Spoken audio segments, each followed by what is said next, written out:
It is now 1955 years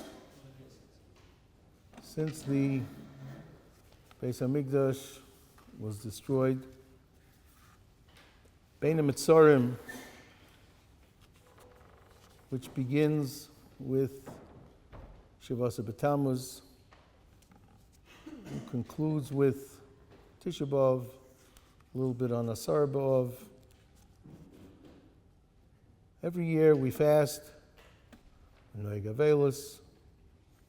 we remind ourselves of the essence of Golus, which is Golus HaShechina. The fact that the divine presence, the clear and present and immediate knowledge of HaKadosh Baruch Hu's control of the world, his direction, we don't see it, we don't feel it, we don't experience it. I think that this year it's different.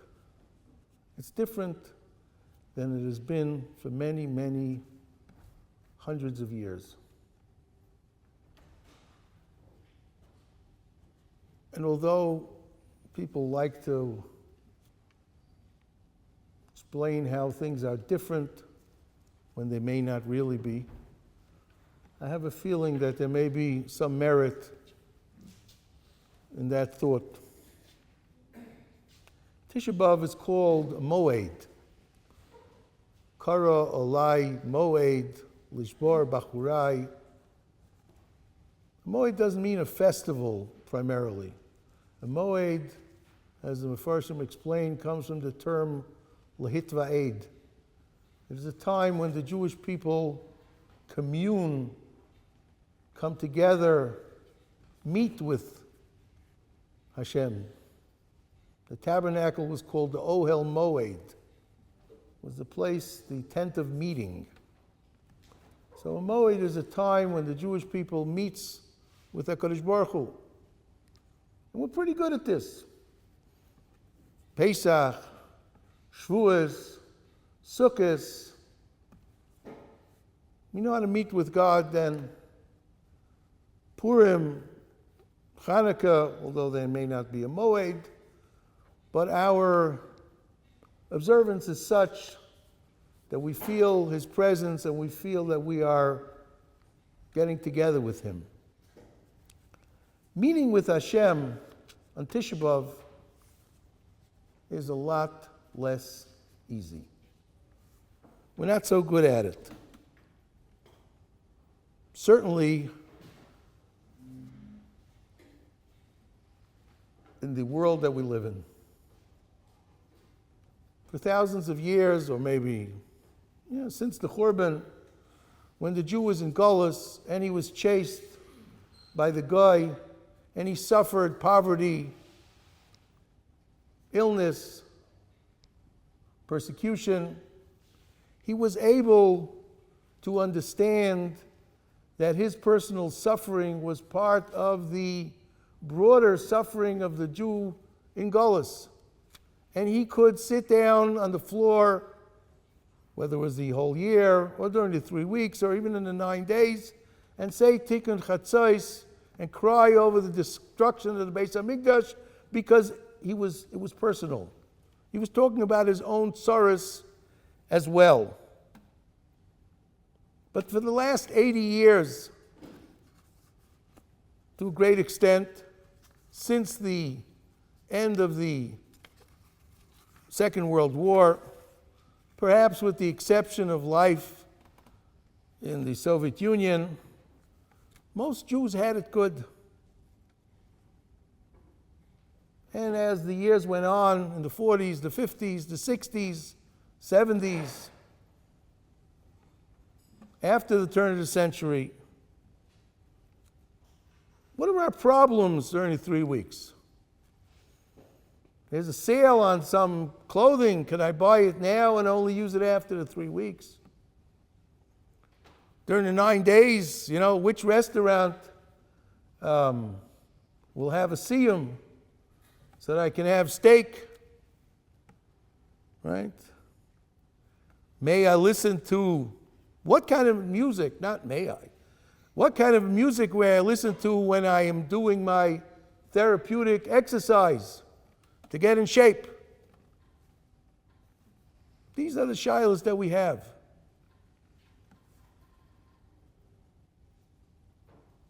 We have to get through the 3 weeks. And although camp is a wonderful thing,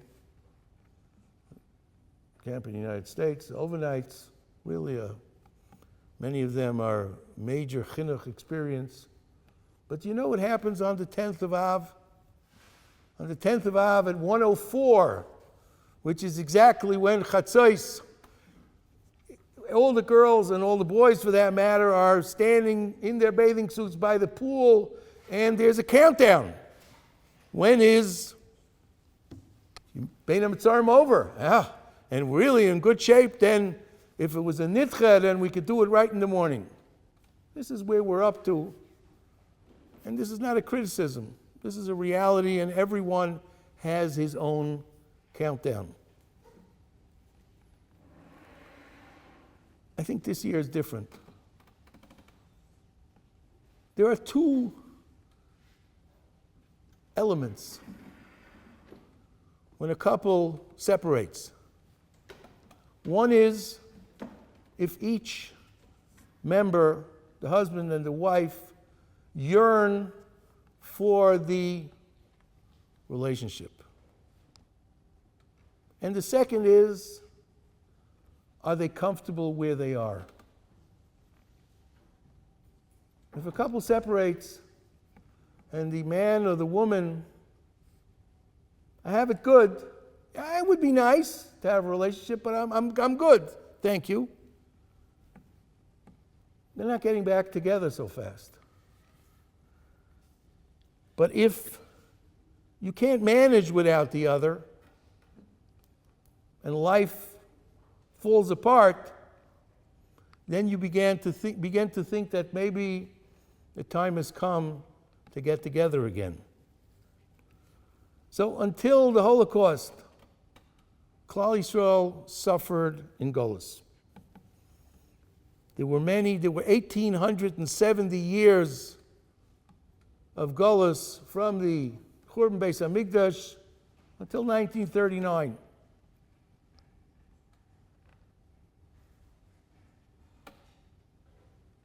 So the suffering they had then, the untenability of existence was their reality for the most part. They suffered in the Arab lands as a result of the Holy Roman Empire and the Roman Legion. In Spain, where there was a golden age, and then there was the Inquisition and the expulsion. You had the Crusades. You had Khmelnytsky in the Gzeres Tach V'Tat, which happened in the Ukraine. A certain American politician said recently, I really don't care what happens in the Ukraine. And that is what every Jew should think. With the amount of persecution of Yidden they are the specialists. Well, let's not, v'chipar ad masei amai, maybe their suffering will give them a little kapara. But grace rachmanis we don't have to have. But Yidden suffered for 1,000 years. Even in Rashi's town, Vermaiza, there were 4 times in the space of a century, they were either wiped out or driven out. So a Jew knew that Golus was an untenable existence. And during that time, Jews slowly went off. Not a lot, but there was. And then came the emancipation, when the Jew was convinced that his conversion, his baptismal certificate, was his ticket to European society, and it became a stampede. To the point that in Berlin in 1820, they passed a municipal ordinance that they do not accept the Jews for baptism without municipal authority. The mayor, they called him the Burgermeister, had to give his okay. That's how many Yidden wanted to convert. And it got worse. The Reform movement in Germany, parts of Hungary, was a one-way street. And it wasn't good. There was a Jew in Frankfurt in 1847, I believe it was, who wanted to get accepted into a very prestigious non-Jewish club called, what was the name of the club? Forget the name. A non-Jewish club. And he decided that he's not going to mal his child, so to let him in. And then this club, it was called Casino. That was the name, can you imagine? Casino, in 1847 in Frankfurt. And this club put a notice in the paper in German, Wir wollen keine Juden, keine Beschnitten und keine Unbeschnittene. We don't want any Jews, no cut ones and no uncut ones. But this was what was going on. Mendelssohn, not himself, his children, his Einiklach, the Nia Kol HaGoyim. And then came the First World War with its destruction of Jewish kehillas, thousands of them. And here's a piece of information which is, and I heard this from Yidden who heard from Yidden who were living then, that the change in Jewish life as a result of the First World War, as ludicrous as this sounds, it was greater than the change in Jewish life as a result of the Second World War. Yes, it's true in the Second World War, many more millions of Yidden were killed, but in terms of the destruction of Jewish life, in other words, taking people and making them non-observant, as a result of the First World War was a lot greater. Because the Germans went across Europe and basically destroyed kehillos, and after the war, there were no kehillos.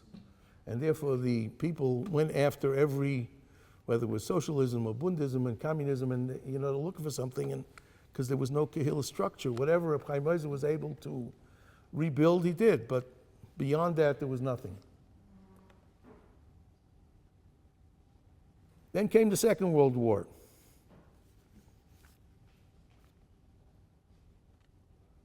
And what happened after the Second World War? State of Israel. State of Israel was, as I heard once from Moshe Shapira, said it was a fire. Zionism was a fire. He said to me, he said it to a Shir, he didn't say it only to me, I can say this over. He said, I was a little kid. The great Rabbi Shapira says, I was a little kid. I was short. So the Etzel and the Lechi didn't come after me. But if I would have been a little taller, like my friends, I don't know where I would be today. He says, we cannot understand the power of Zionism. And this took from the Yeshiva Yashan as well. The old adage that the school that produced the most generals in the Israeli army is the Cheder Eitz Chaim of the Yeshiva Yashan. They produced the most generals. That was the joke. But there's a lot of truth to it. Reb Shmuel Auerbach said about his class in Eitz Chaim that either him and one other boy stayed from. Of an entire class, entire Cheder class in the Yeshiva Yashan. These are the best kids. Him and maybe one other. That's it. So it was a fire. And the amount of Taimani and Moroccan and other Jews, Sephardic Jews, who either forcibly, most of them, or just went along with the trend, lost their Yiddishkeit, it was a stampede here in Eretz Yisrael. It was. And then came the Tshuva movement. The Tshuva movement, which was begun by the Americans, by Rabbi Schiller, Shlita, and Lahavda ben Chaim L'chaim, his partners, that swept the Jewish world. And there was no such thing until then. In Europe, there was one Baal Tshuva, his name was Nosson Birnbaum, the most celebrated Baal Tshuva, because he was the only one. It began with Shema Yisrael, Ohr Somayach, and then the Israelis picked it up. Shatira, Meir Schuster, you don't have to rewrite the history. And this conviction, this drive on the part of Yidden to say, HaKadosh Baruch Hu, I want not only my relationship with you back, but I want that every single Jew who I could bring back to HaKadosh Baruch Hu, I want to bring him back. And this started in a little bit after 67, when the Rosh Yeshiva Shlita and his Chaverim. And today, this movement that a Jew wants to bring other Yidden back, Tachas Kanfei HaShechina, has swept the Jewish world. Whether it's in the United States, or in France, or in the Soviet Union, whether it's in the college campuses, whether it's in communities throughout. The dozens of Kiruv institutions. There was nothing 50 years ago. Didn't exist. The concept didn't exist. Kiruv institutions, Kiruv kohelim, Kiruv communities. What level? Hard to know. How much, what the extent of the success, but there is a movement in Klal Yisrael saying to HaKadosh Baruch Hu, we want to rebuild that relationship. And that is something that since the Churban didn't exist. Since the Churban, it did not exist in this kind of numbers, in this kind of scope. The amount of limud HaTorah after the Second World War was unprecedented. Meir Yeshiva in Europe had 300 Talmidim. I heard this from my Rebbe Reb Nachum. He said the biggest yeshiva in Europe was Telz, and they had 350. Today, Meir Yeshiva,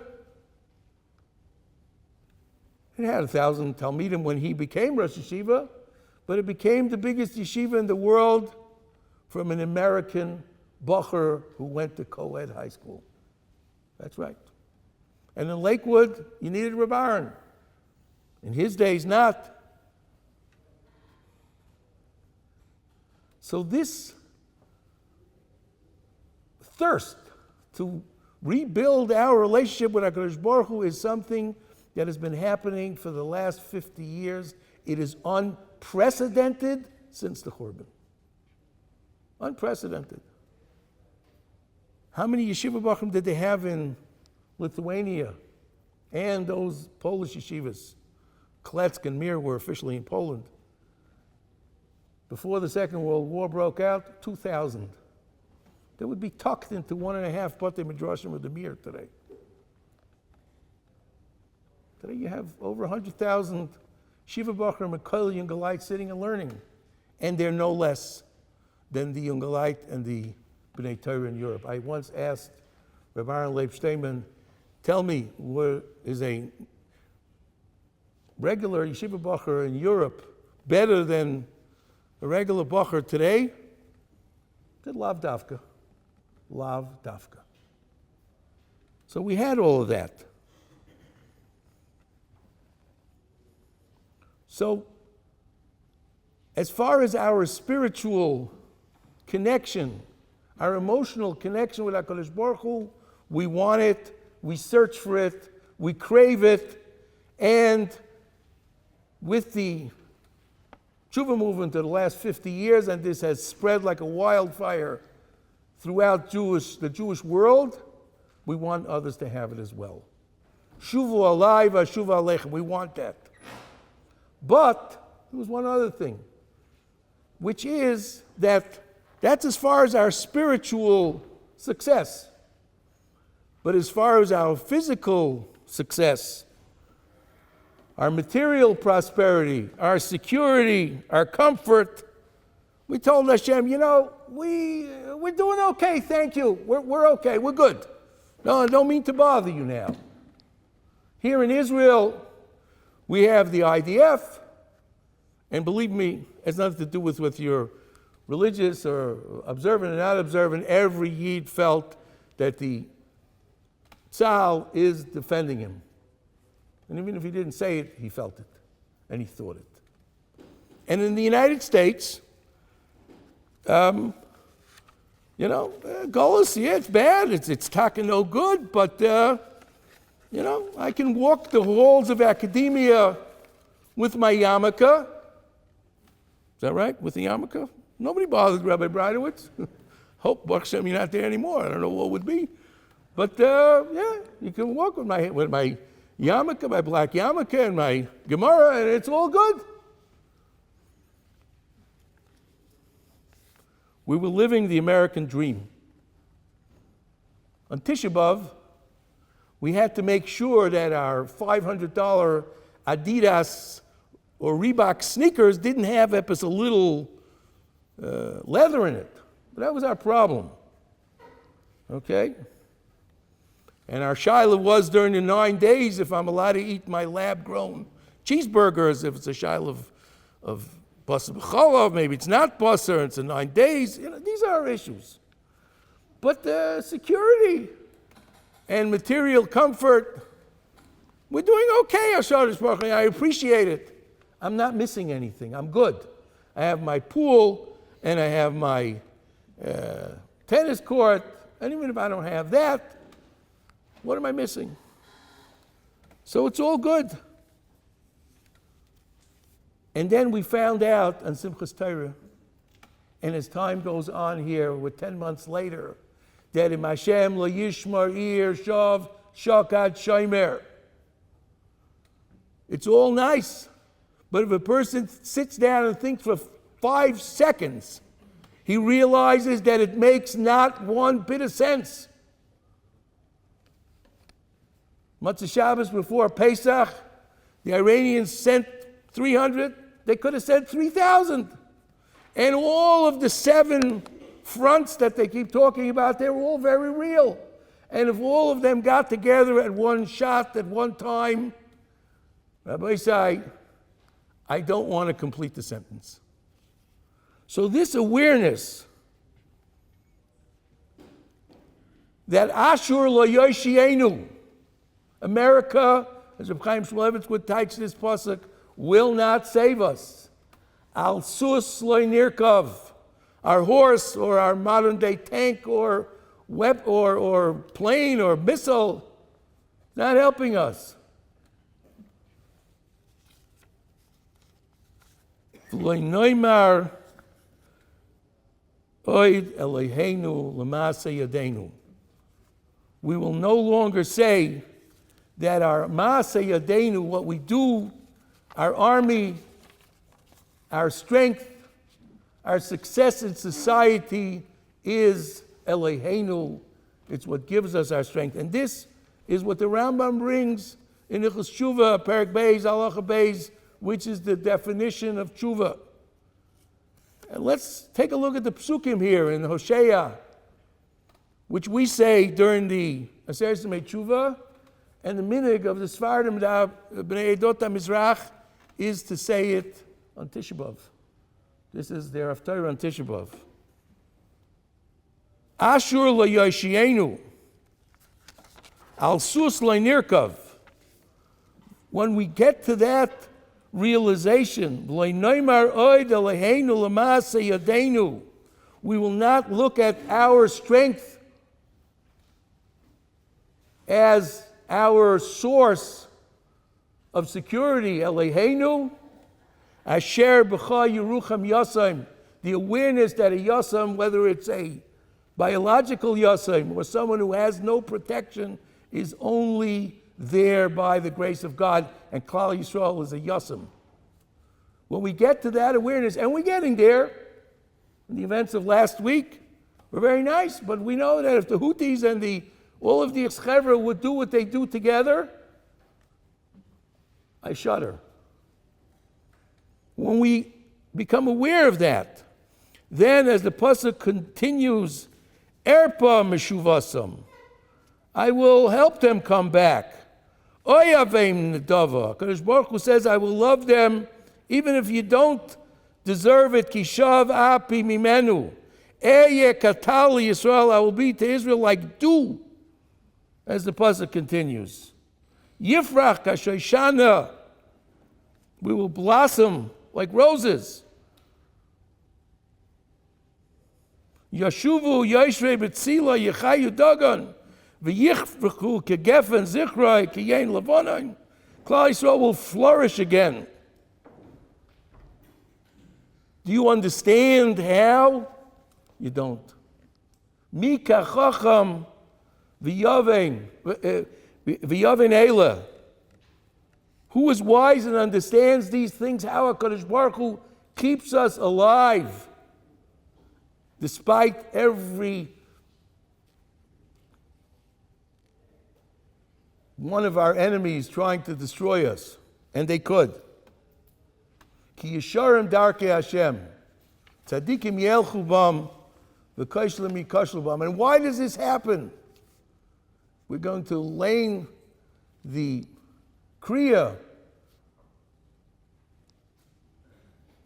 of the tainus, and then the haftarah. In the haftarah we say, we don't understand. Ki govu shamayim me'oretz, as the heavens is high above the earth, kein govu drachai midarkeichem, my ways are higher and impenetrable. You don't understand. We don't understand how HaKadosh Baruch Hu kept us alive and interested in our relationship with Him. 1955 years later, we finally are getting it. We want that relationship. We are trying to bring every Yid tachas kanfei Hashchina, and we also understand that we can't game the system.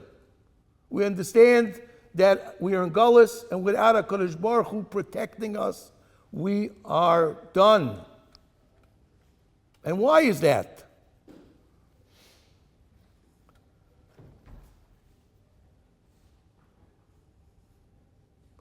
Chazal say that every wayward act of a Yid has, or Klal Yisrael, has its source in the Chet HaEgel. And what happens after Moshe Rabbeinu importunes HaKadosh Baruch Hu, and HaKadosh Baruch Hu was Moichel Klal Yisrael? Vayomer, HaKadosh Baruch Hu says to Moshe, and this is the conclusion of the Kriya this morning and by Mincha. Hinei anochi koreis bris. I'm going to make a covenant. Neged kol amcha es and niflois. Asher lo nivru b'chol arts b'chol hagoyim. Yidden are here through 2,000 years of gullus, and we're still here, and we're flourishing, and we're alive. V'ro kol ha'am. We're finally coming to see it. Asher atah b'kirboy es maaseh Hashem ki noirahu. We're going to see the acts of HaKadosh Baruch Hu, that they are so hard to understand. They're amazing, magnificent. Asher ani yosei imach, Hashem says, which I will do with you.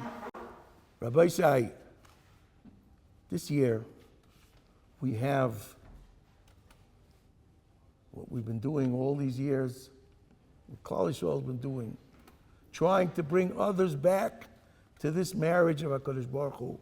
And we're finally, after 80 years of prosperity and security, we're finally getting it, that without HaKadosh Baruch Hu making it happen, without the Koresh Bris, we wouldn't exist.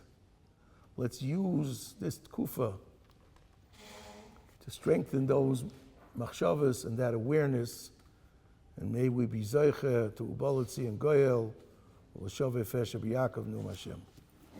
Thank you for listening to this Ohr Somayach production. To find out more and to partner in our mission, please visit ohr.edu.